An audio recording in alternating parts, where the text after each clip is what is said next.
วันนี้จะมารีวิวกีตาร์โปร่ง Enya รุ่น EF 200ขอบอกเลยไม้หน้าท็อปโซลิดไม้แท้ราคาไม่ถึง 5,000 โอ้แถมหน้าตาดูเรียบหรูต่างหากไปฟังเสียงกันเลยดีกว่าครับ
เต่าแดง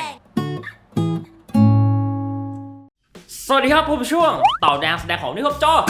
เต่าแดงมาครับใครที่มองหากีตาร์โปร่งสักตัวนะทรง OM นะฮะไม้หน้าไม้แท้ถ้าอยากได้ยี่ห้อดังอย่างเอ็นย่านะถ้าตั้งงบไว้ไม่เกิน 5,000 ต้องดูคลิปนี้นะฮะคนนี้เราอยู่กับยี่ห้อเอ็นย่ารุ่น EF 200ตัวเป็นแล้วนี่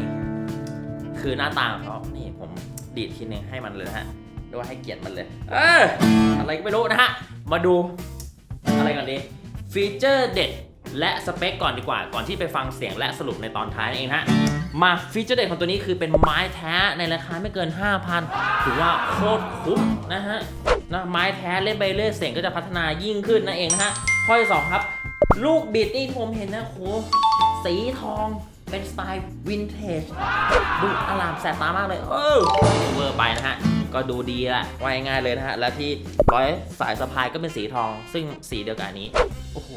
สไตล์แบบมินิมอลไฮโซดีกว่าผมบวกให้เลยมินิมอลเรียบๆแล้วฮะแล้วก็เป็นไฮโซเป็นทองดูรวยดีฮะข้อที่ 3ครับสายที่ติดมาเป็นสาย Daddario EXP EXP ก็คือเป็นสายเคลือบสนิมเรียกว่าซื้อทีเดียวนี้ไม่ต้องเปลี่ยนสายยาวขนาดนั้นเลย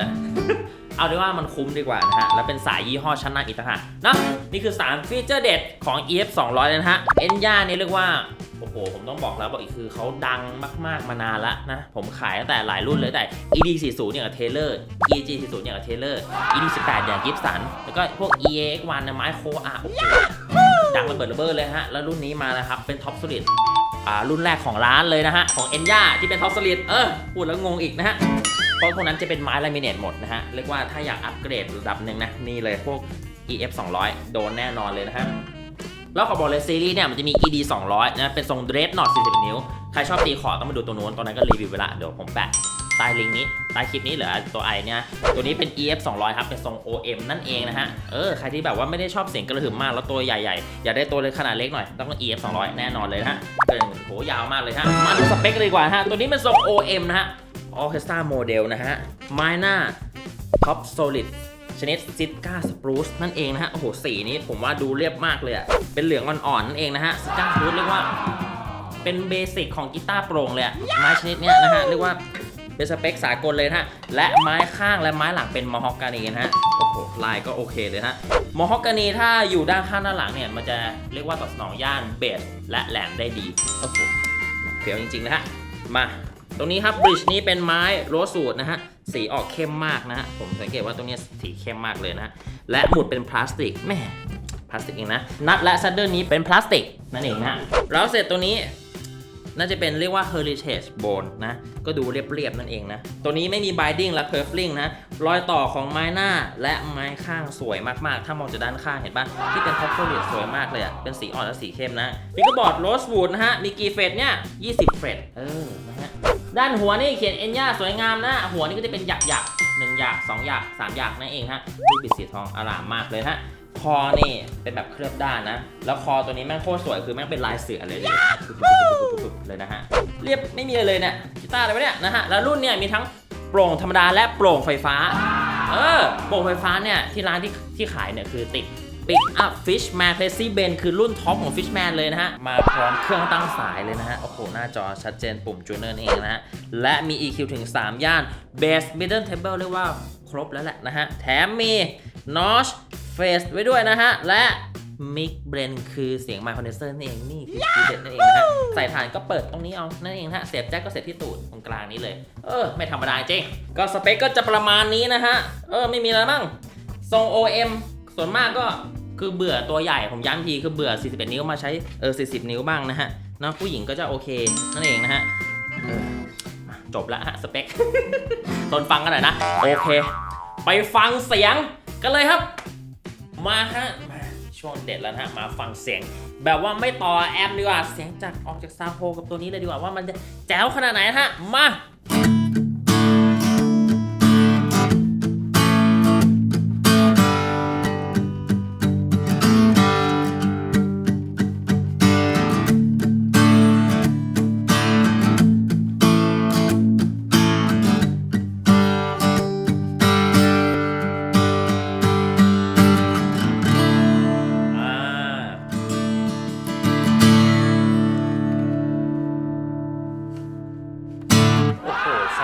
ยาวนะฮะเสียงมีคุณภาพนะฮะที่สำคัญครับซาวด์เสียงคือพุ่งมากๆเลยนะฮะมีความหนาแล้วพุ่งผมว่าเสียงกลมกล่อมผมชอบกีตาร์เสียงประมาณนี้เพราะว่ามันเรียกว่ามันเล่นได้หลายแนวอะนะโซโล่ก็ได้เสียงพุ่งอย่างนี้นะ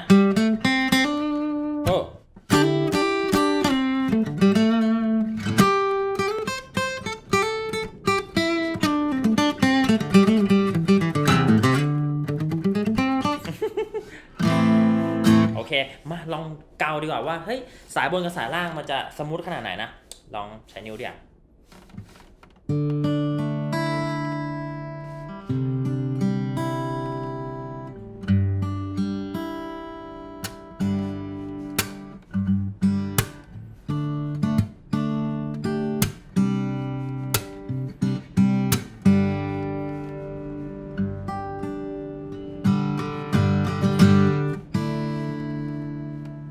โอเคนะ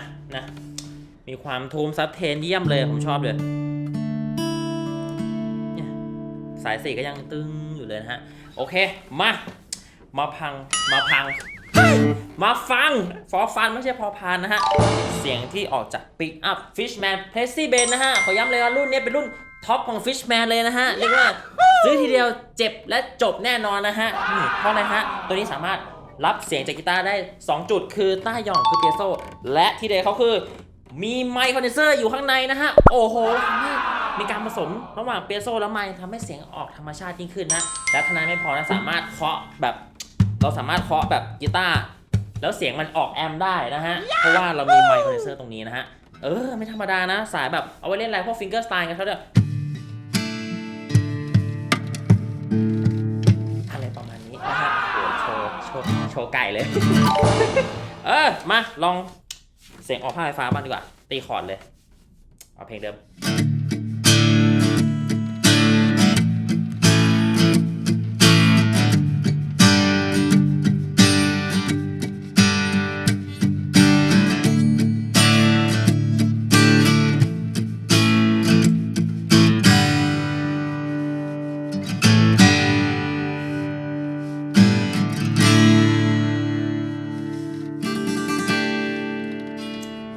เสียงวันนี้ก็คือออกงานประกวดอะไรพวกนี้ได้ออกงานเป็นอาชีพเล่นร้านได้อย่างแน่นอนนะฮะโอ้โหได้ Fishman กีตาร์ก็เสียงโอเคนะโอเคเลยมาลองเกาซะหน่อยนะลองใช้ปิกบ้าง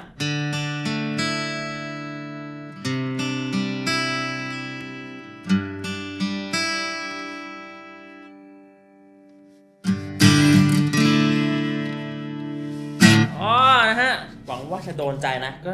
เสียงไม่ธรรมดาเลยทีเดียวนะเสียงก็จบละประมาณนี้ฮะไปดูสรุปเลยดีกว่าว่าตัวนี้จุดเด่นจุดด้อยยังไงไปมาชอบไหมโดนใจไหมฮะเสียงสะใจพุ่งดีเนาะประทับใจเลยตัวนี้ไม่ธรรมดาฮะเนาะมาสรุปละ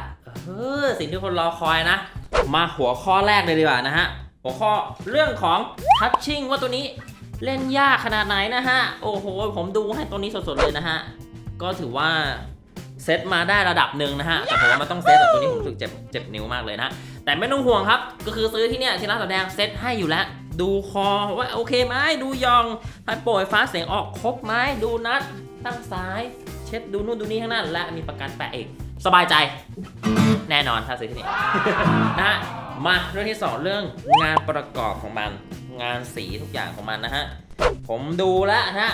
ผมดูจากตัวนี้นะก็โอเคระดับหนึ่งนะฮะผมว่าถ้าราคานี้ก็ถือว่าโอเคแล้วแหละนะไม้หน้าสวยเยี่ยมนะฮะมีบ้างบางจุดเล็กน้อยมากนะฮะผมว่ามันเรื่องปกติของกีตาร์แล้วแหละเล็กน้อยจริงโอเคจบหัวข้อที่2มาหัวข้อที่3ผมชอบอะไร1เลยโอ้โหราคานี้ได้ท็อปโซลิดเสียงเยี่ยมพุ่งสะใจเนี่ยครับดีผมชอบฮะสิ่งที่ผมคิดว่าหลายคนอาจจะไม่ถูกใจหัวข้อที่4นะฮะ คือรุ่นเนี่ยไม่มีคัตเอาเวนะฮะมีแต่แบบตัวเต็มเท่านั้นนะฮะใครที่แบบคัตเอาเวคือชายเว้าตรงนี้ที่มันโค้งๆเนี่ยสำหรับใครที่ไม่รู้นะแบบว่าคนต้องการโซโล่หรือว่าเล่นโน้ตลึกๆเยอะๆนะก็อาจจะไม่ถูกใจก็ประมาณนี้เพราะมีแต่แค่ตัวเต็มแต่ตัวเต็มเนี่ยข้อดีมันคือเสียงมันจะเต็มกว่าคัตเอาเวนิดนึงที่ต่างกันเล็กน้อยมากประมาณนี้แหละนะ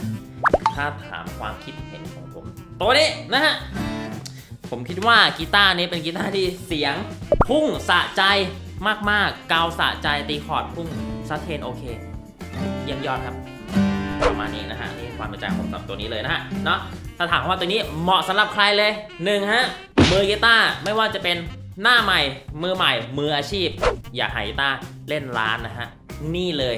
ราคาย่อมเยาอีกต่างหากถ้างบแบบตั้งประมาณแบบหลักพันเนี่ยลองดูครับEF200เป็นอีกทางเลือกเลยนะฮะ2คนที่เบื่อทรงใหญ่ๆเดดน็อตอยากไม่อยากเล็กมากไม่อยากใหญ่ไปนี่แหละครับ EF200 ทรง OM 40 นิ้วนี่ผู้หญิงเล่นได้ผู้ใหญ่เล่นดีเด็กก็โอเคนะฮะประมาณนี้นะฮะแถมโอ้โหได้ไม้หน้าท็อปสลิดนะแล้วยิ่งโปร่งไฟฟ้าเจ็บแต่จบ Fishman Percy Ben จบแน่นอนผมปิกอัพตัวนี้ยาวๆยาวๆนะฮะก็ถ้าถูกใจตัวนี้นะก็สามารถแวะมาลองที่ร้านต่อแดงอยู่นครปฐมนะแต่ถ้าหากไม่สะดวกมารับเองนะทางเรายินดีจะส่งถึงหน้าบ้านนะฮะโปรโมชั่นค่าจะส่งฟรีดูแลเต็มเหนียวเลยฮะและซื้อที่นี่นะครับลดให้พิเศษไปอีกนะฮะโปรธรรมดาจะเหลือนี่คือราคาณวันนี้นะ 4,850 ส่วนโปรไฟฟ้า 6,500 ใช่หรือเปล่าเดี๋ยวมาดูอีกทีก่อนใช่แล้วโอ้โหกลัวผิดนะฮะและทีเด็ดก็คือมีของแถมให้อีกโอ้โหกระเป๋าหนา1ละมีเซตอัพมีปิ๊กที่เก็บปิ๊กตารางคอร์ดปัจจัยขันคอถ้าเป็นโปร่งไฟฟ้ามีฐานให้อีกเต็มเหนียวคุ้มเลยฮะโอ้โหท็อปโซลิดได้ของแถมนี้อีกผมว่าคุ้มจัดเลยเอาเพราะว่าตรงเลยฮะก็อยากสอบถามอะไรนะโปรโมชั่นแต่เดือนไม่เหมือนกันต้องทักเข้าที่ไลฟ์เชี่ยวต่อแดนตามด้านล่างหรือเบอร์โทร 0970179950 จะมีแอดมินพี่เต่าคอยตอบไปละไม่ต้องห่วงมีคำถามอะไรทักเข้ามาเลยนะฮะอยากดูรูปภาพไหมไปที่เว็บไซต์ต่อแดนมิวสิก .com หรือพี่โจแปะลิงก์ด้านล่างไว้เลยนะฮะอยากดูรีวิวแบบบล็อกนะฮะก็จะแปะไว้ให้นะจะได้อ่านกันนะสำหรับใครที่แบบเบื่อหน้าพี่โจอยากอ่านเอาก็ได้นะฮะไม่มีอะไรสำหรับ EF200 นะฮะก็ย้ำกันที่ครับการซ้อมเป็นหน้าที่ของคุณครับแต่เครื่องดนตรีครับเป็นหน้าที่ของเต่าแดงนะฮะถ้าไม่อยากพลาดคลิปวิดีโอเด็ดเกี่ยวกับดนตรีอย่าลืมกด Subscribe ด้านข้างและกดปุ่มกระดิ่งด้วยไปแล้วกับ Enya EF200 โอ้ยหน้าตาหล่อเหลาอะ